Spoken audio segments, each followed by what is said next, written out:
Hello everybody. How are you today? Muraho mwese. Amakuru yanyu y'uyu munsi? I hope you're doing well. Nizere ko mumeze neza. As usual, my name is Uwingabiye Jean de Dieu, your English teacher. Nkuko bisanzwe njya mbibwira, nitwa Uwingabiye Jean de Dieu, mwarimu wanyu w'icyongereza. Today we're going to study English phrases. Uyu munsi tugiye kwigira hamwe interuro z'icyongereza. We are going to see 500 important English phrases. Tugiye kurebera hamwe interuro 500 z'ingenzi that you can use in spoken English. Ukaba wazikoresha mu gihe uvugana n'umuntu.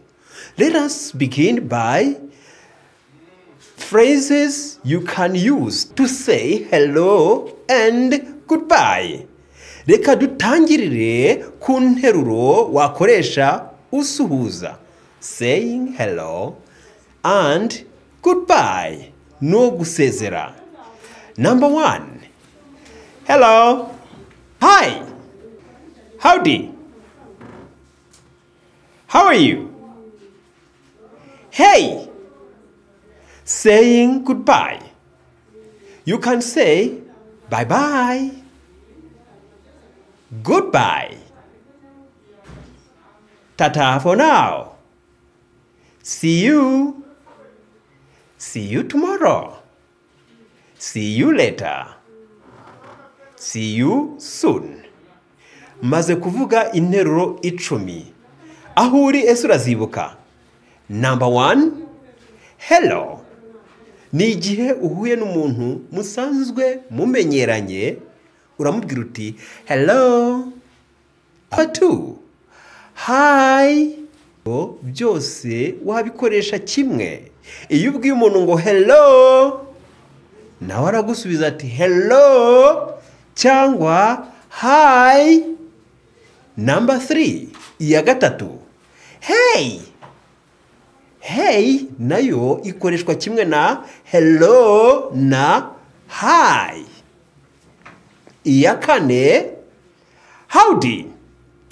Howdy ni imvugo ikoreshwa n'Abanyamerika. Akaba ari impine ya how do you do. Iyo Abongereza bahuye baravuga ngo how do you do. Umwe ahereza ikiganza undi akamubwira ati how do you do. How do you do si ikibazo. Ni indamukanyo kimwe nuko twabonye hello, hi ndetse na hey. Ntabwo ari ukubaza icyo umuntu akora. Mwibuke ko ubushize nabigishije ko iyo ubaza akazi umuntu akora uramubaza ngo what do you do. Bisobanuye ngo ukora iki. Twongeragaho ngo what do you do for a living. Ese ukora akahe kazi mu buzima bwawe? Ntabwo dutangiye ngo what. Turatangiye ngo how. How do you do? Abo n'Abongereza. Nawe uzasubiza ngo how do you do? Muraho. Nawe ukikiriza ngo iki? Muraho namwe. Abanyamerika bo barahina ngo howdy. Shatse howdy buddy, howdy friend. Muraho nshuti. Nawe uzasubiza ngo howdy. Iyo yari iya kane. That was number 4. Now let's go on with number 5. Noneho rero mureke dukomeze n'iya gatanu ariyo how are you. How uraho cyangwa se amakuru. How are you.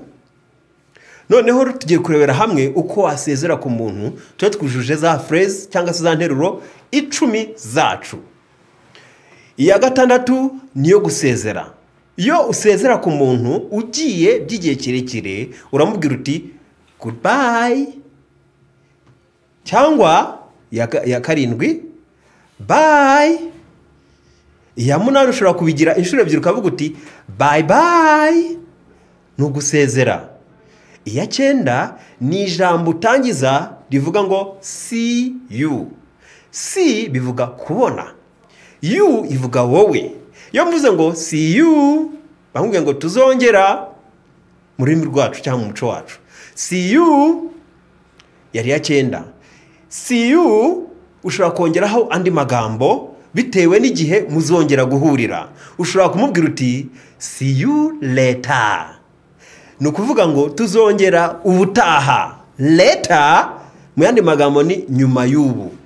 Noneho see you later tuzasubira cyangwa tuzabonana ubutaha cyangwa ikindi gihe.